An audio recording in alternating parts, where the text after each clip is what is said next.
Greetings and good Wednesday morning, the 27th of April, 2022, third decade of the 21st century.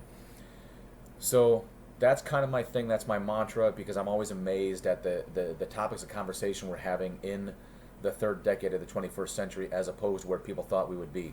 I also say that because I I try to treat every video as a standalone video, as though if you're new to my channel, if you've never seen my content before, if you're not familiar with my back catalog, that every video can stand on its own.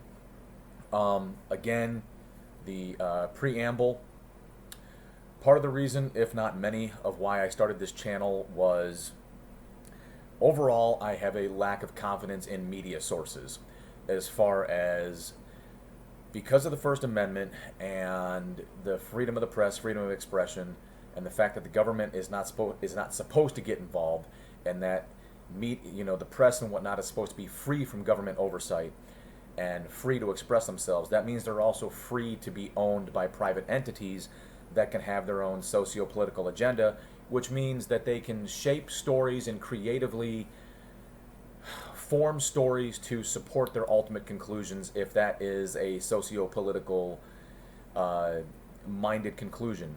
And I lost faith in media, and I was like, I came to the conclusion that media was attempting to divide us into camps of right and left, blue and red.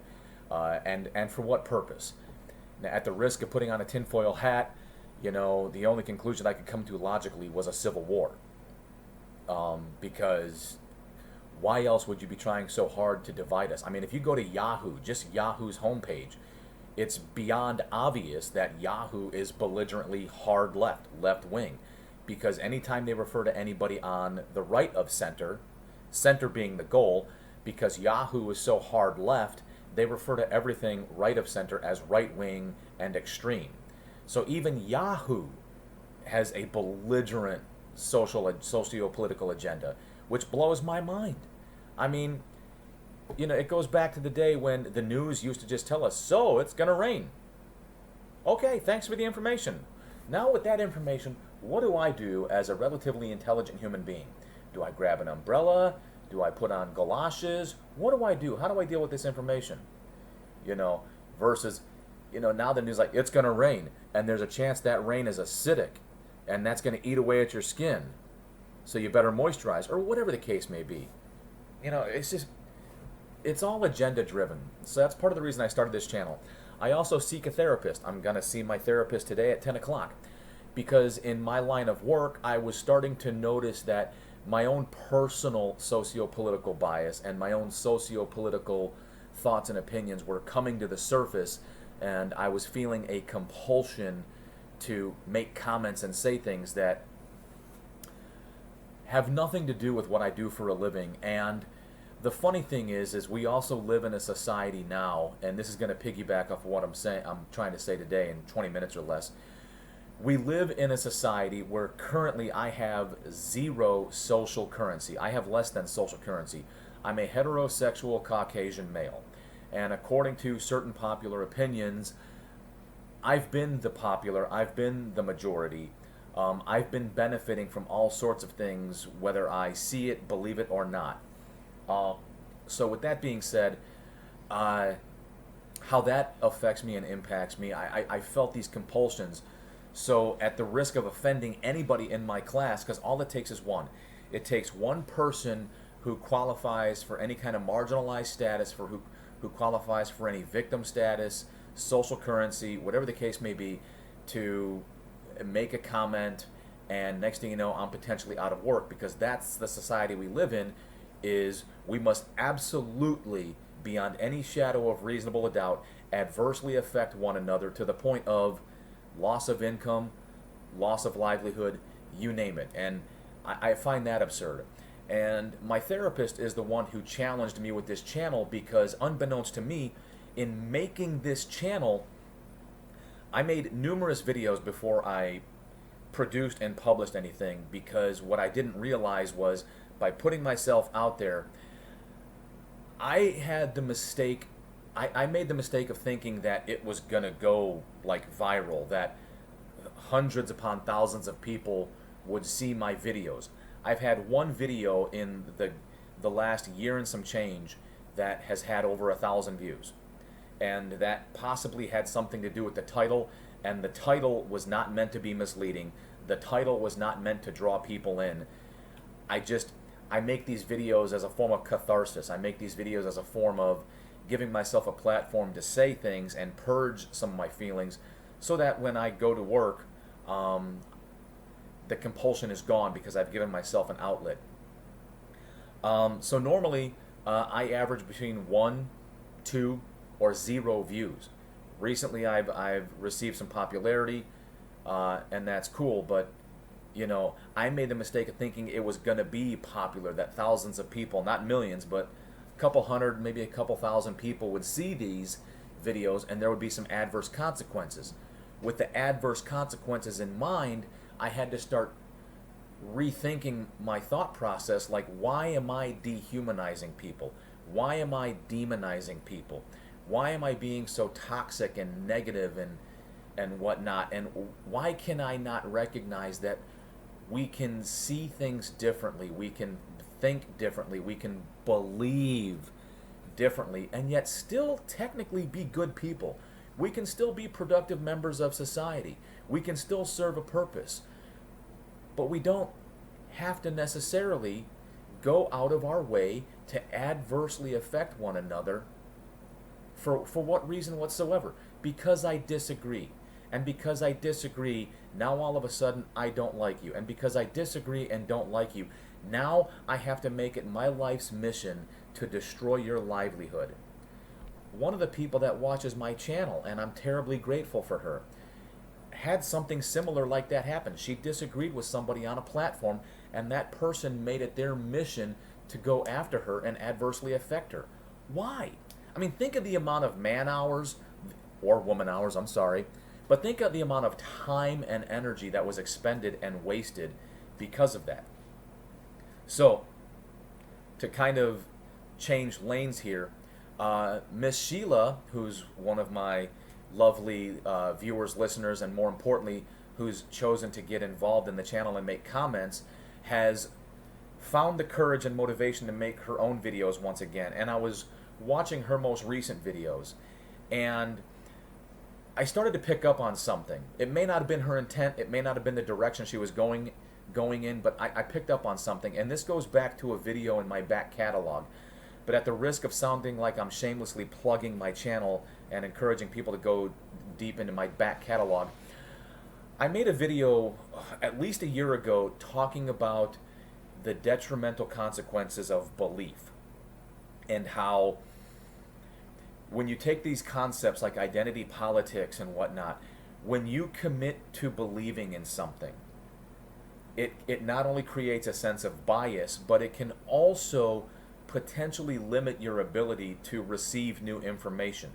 Now, at the same time, in spite of all that, in spite of your ability to be objective, in spite of your ability to hear differing opinions, listen to differing points of view, different perspectives, in spite of your ability to absorb new information, you can still believe what you believe.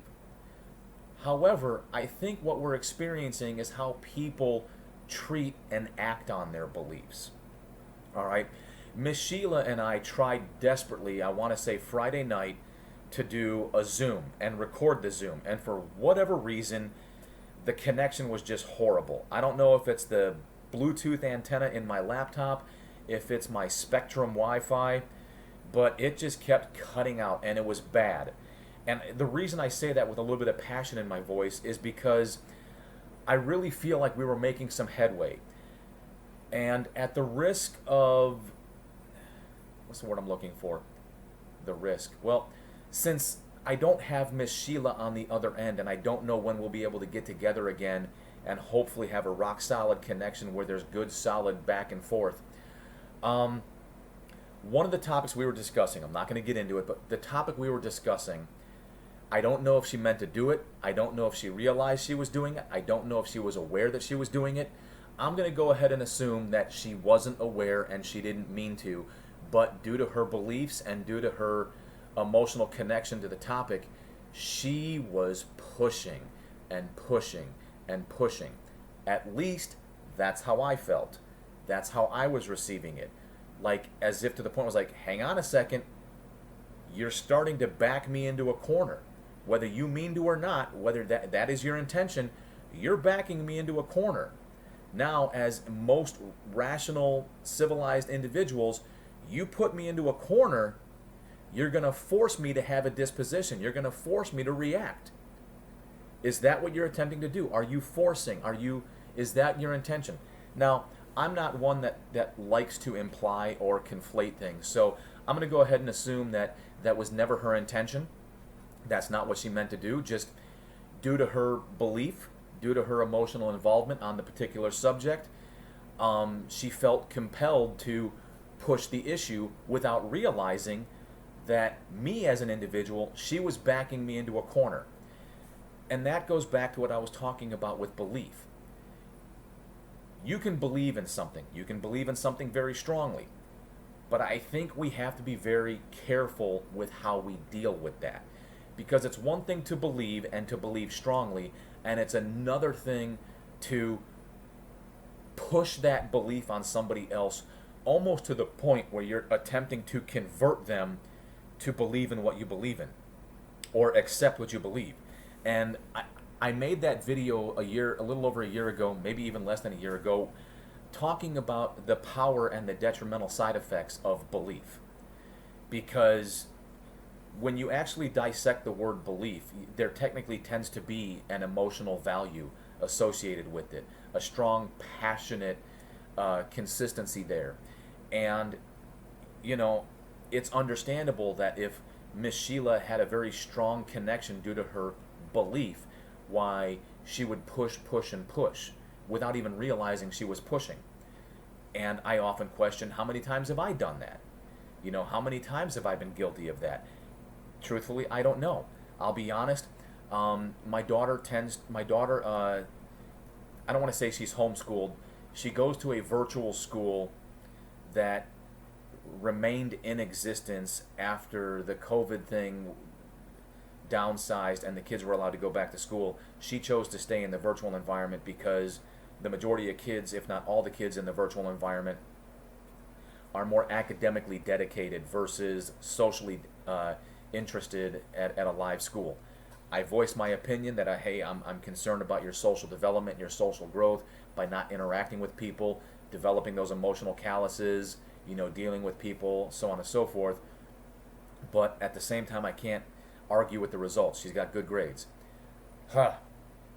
Having wasted a couple of minutes on that, oftentimes when she's on a break during class, she and I will converse, and we will converse very candidly. She's almost 17. So for the most part, I've taken the gloves off. Now, I'm careful with my language, and she's still my daughter, so there's conversations I don't have, but we've had some pretty candid conversations. And while I may still have beliefs, and I may have certain thoughts and opinions on subjects, her and I have had enough conversations where I feel confident when I ask her, look, even though I have my thoughts and opinions, are they your thoughts and opinions, or do you have your own? She's like, no, I don't agree with you on everything. I don't think and feel the same with you on everything. I was like, fantastic. Okay, so I'm not indoctrinating you. I'm not trying to turn you into a mini version of me. She's like, no, I have my own thoughts and opinions. I was like, okay. Are you aware that as you go through life, as you experience life, that those thoughts and opinions may change? She's like, mm-hmm. And I was like, okay. And so she asked me, and I was like, well, here's the thing. My job, technically speaking, aside from putting a roof over your head, etc., is to do my absolute level best to turn you into a law-abiding, responsible, productive member of society. All right? My goal is not to make you a mini version of me. While I may have certain thoughts and opinions, I'm also a heterosexual Caucasian male. She happens to be a bi or polyamorous Caucasian woman. So naturally we're going to disagree on certain topics. But she's still my daughter. I love her to pieces. And my beliefs don't have to be her beliefs. We're also not a religious family. And whenever I come across people with faith, I've got some good friends that are very religious, and they never push it. They're more than happy to answer questions. They're more than happy to entertain conversation. And we just know that there's a line that, when it starts to come to the point of like you're trying to convert or I'm trying to convert, we stop. Instead of me trying to convert them to agnostic or atheist or them trying to convert me to Christianity, we just stop. You got your thing, I got mine. And I wish the video was better. I wish that I was better at editing, but there was a point where it looked like Sheila was pushing and pushing. Now, for some of you, depending on how many people are actually watching this video, if you're equally connected as passionately as she is to that topic, you may find yourself cheerleading her. Yeah, yeah, yeah. So, and I think we call that an echo chamber. This is where I pose the question. Some people feel as though they're marginalized. Some people feel as though they're a minority. Some people feel as though they've had to live under a rock due to that minority marginalized status. Equally and opposite, by me being the pejorative, I think it's pejorative. I apologize if I get that wrong. I know Sheila or Stace will correct me on that. But by me being considered part of the classical majority, heterosexual Caucasian male, I feel as though my immutable characteristics have been under attack. I also feel that my gender identity and my sexual orientation has been under attack. I take that rather personal because I've never attacked anybody else. You do you. Oh, you're gay? Cool. Oh, you're a lesbian? Cool. You're bi? Cool. You're trans? Cool. Anything else I haven't mentioned? Cool. You want to dress up as a furry and dry hump each other? Cool. No, now you want to convince me why it's the right thing to do and everybody should be doing it? Not cool. I was happy to let you be you as long as you let me be me. But now that you're trying to convert me, then we have a problem. Okay? And I feel as though, there's a tremendous difference in opinion, and I've been fascinated recently as to why. Why does it have to be such a big thing? Why does it have to be such a divisive thing? Why do we need to be in camps? Why does it need to be a red issue, blue issue? For some people it is. And I've made this argument before. For some people it is micro. But then the media gets a hold of it and they make it macro. But again, I digress. Back to the lecture at hand. Little Dr. Dre reference. Belief. How should we appropriately deal with it? And I'm more than happy to entertain differing perspectives, to include if you're of the mindset that if you absolutely believe in something, you should absolutely fight for it, and you should absolutely, if it at the risk of adversely affecting others, you should still hold your ground and fight for it. I'm willing to listen. I'm not going to say that I agree, and you should hold no reservations that you have to force me to agree, but I'm willing to listen. Do I believe that on certain circumstances there are issues we should all try to find some form of agreement on and we should all fight for? Absolutely. Do I feel as though there's other issues that it's a you thing and not a we thing? Absolutely. And then, of course, if necessary, I can make one more video before this becomes too long, responding to some of the things that Miss Sheila was talking about. And then, like I said, knock on wood, hopefully we can arrange a time to get together again, and hopefully the internet signal will not be interfered with, and hopefully we can have good discourse where there's a back and forth. But I just found it interesting because even listening to her recent videos, and if the other video we made would have turned out all right, maybe you'd see what I saw or feel what I felt, but there was this sense of push, and there was also this sense of I'm going to create a scenario where I gotcha, and I feel like there's too much of that. I feel like there's too much push. You must believe, or be adversely affected, and I feel like there's too much of this. Wait for it, gotcha. And I don't think it should be like that. I think and feel this way. You think and feel this way. Does it affect you and impact you right now? I'm here in North Carolina. Is it impacting you right now? Is it affecting you right now? Is my personal thoughts and beliefs directly affecting you right now? If not, what's the big deal? Unless, of course, and I know I'm over the 20-minute mark, unless, of course, and this goes on another topic, you're one of those people who finds value in creating adversity. If you're one of those people that finds value in creating hardship, in creating drama, in creating conflict, and I do believe whether it's for monetary value, emotional value, for some reason, I do believe there are people out there who, for whatever reason, whatever's going on in their brain chemistry, that's how they survive.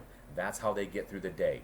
They have to find hills to plant their flag on, and they have to find concepts and ideas to fight for and to fight over, and they have to find opposition to focus their energy on and adversely affect. They live in that state of mind. They live in that reality.